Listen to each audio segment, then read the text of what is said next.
When President Halimah Yacob took office 6 years ago, her aim was to create a more caring and compassionate society. She's championed multiple causes such as initiatives supporting a cohesive society and uplifting the vulnerable. In addition to working closely with the government to safeguard Singapore's future, Mdm Halimah has also helped to strengthen ties with other countries. Geraldine Yap takes a look at her many contributions. I declare Mdm Halimah Yacob as the candidate elected to the office of President. Mdm Halimah Yacob became Singapore's 8th president and first ever female head of state in 2017. The former Speaker of Parliament was the only candidate to be issued a certificate of eligibility for the first presidential election reserved for candidates from the Malay community. True to a campaign slogan of "Do Good, Do Together," a huge focus of Mdm Halimah's presidency was the community. During her term, she supported various charity initiatives.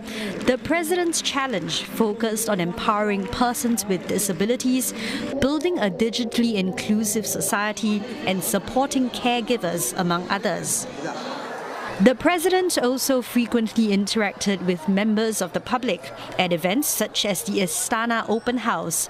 And when the pandemic hit, she hosted a virtual tour of the Istana for National Day in 2020. I am the government house cheese plate. Mdm Halimah has also presided over several National Day parades where she inspected the Guard of Honour.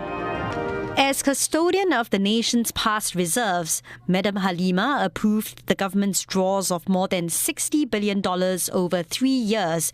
This enabled Singapore's decisive response to the COVID-19 crisis.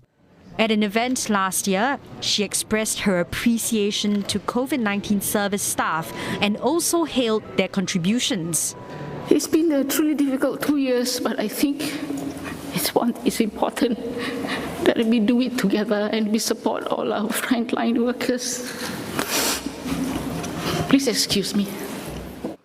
The President presided over the opening of the 14th Parliament of Singapore and more recently, the reopening of Parliament after a mid-term break. She laid out priorities including expanding opportunities for all and a shared responsibility in nation building. This exercise reaffirms the core values that we hold dear as Singaporeans: fairness, inclusivity, mutual support, and the desire to give back to society. We want every person to be treated equally with dignity and respect. We want a Singapore where everyone belongs and every citizen has a chance to achieve his or her fullest potential. We want a society that values and supports families, where we care for and help one another and pitch in to make a difference to our community. These values will shape the government's agenda. During her term, Mdm Halimah also served Singapore's interests abroad. She made official visits to various countries, including Malaysia and China, to meet with foreign leaders and strengthen bilateral ties. Her most recent trip was to the Central Asian countries of Uzbekistan and Kazakhstan, where she witnessed the exchange of agreements to boost cooperation.